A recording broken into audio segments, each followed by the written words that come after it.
Hello అండి, welcome to my channel Suma cooking.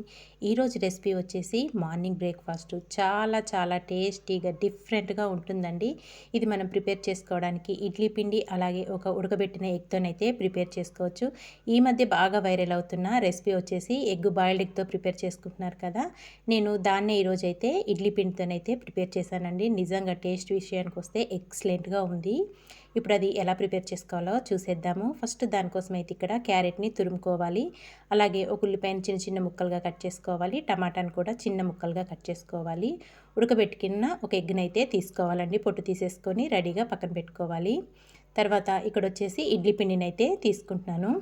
ఒక 2 నుంచి 3 గరిటెల వరకు ఇడ్లీ పిండిని తీసుకొని ఒక బౌల్లోకి వేసేసుకున్నాక దీంట్లో రుచికి సరిపడినంత సాల్ట్ వేసుకోవాలి. నిజంగా అసలు ఎంత టేస్టీగా ఉందంటే చాలా బాగుందండి. తప్పకుండా అయితే ఈ రెసిపీని ట్రై చేసి చూడండి. పిల్లలు పెద్దవాళ్ళు భలే ఇష్టంగా తింటారు. చాలా డిఫరెంట్గా ఉంటుంది. ఇక్కడ ఇడ్లీ పిండిలో ఉప్పు వేసుకొని బాగా మిక్స్ చేసేసుకున్నాక స్టవ్ పైన అయితే ఒక ప్యాన్ పెట్టేసుకొని ఆయిల్ వేసుకోవాలి.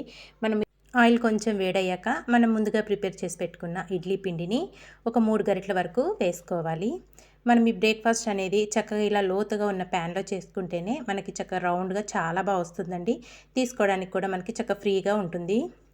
1 నిమిషం పాటు ఇలా కుక్ చేసుకోవాలి. ఇడ్లీ పిండిని వేసుకున్నాక తర్వాత దీంట్లో మనం ఉడికించి పెట్టుకున్న ఎగ్కి ఘాట్లు పెట్టేసుకొని ఎగ్ని అయితే లోపలికంటూ పెట్టేసుకోవాలండి చక్కగా పిండిలోకి. తర్వాత దీనిపైనుంచి సన్నగా తురుముకున్న క్యారెట్ తురుము, అలాగే సన్నగా కట్ చేసుకున్న టమాటా ముక్కలు, సన్నగా కట్ చేసుకున్న పచ్చిమిర్చి ముక్కలు, సన్నగా కట్ చేసుకున్న ఉల్లిపాయ ముక్కలు కూడా వేసేసుకోవాలి.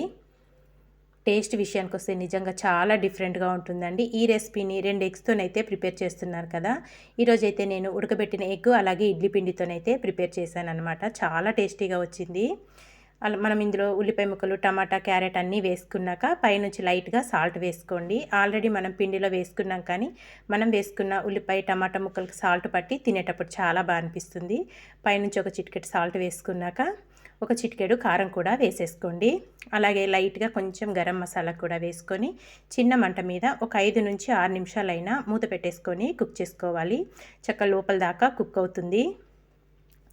ఇక్కడ ఒక పక్క అయితే చక్క సాఫ్ట్గా కుక్ అయిపోయిందండి. ఇంక ఇప్పుడు దీన్ని స్లోగా రిటర్న్ చేసుకుందాము.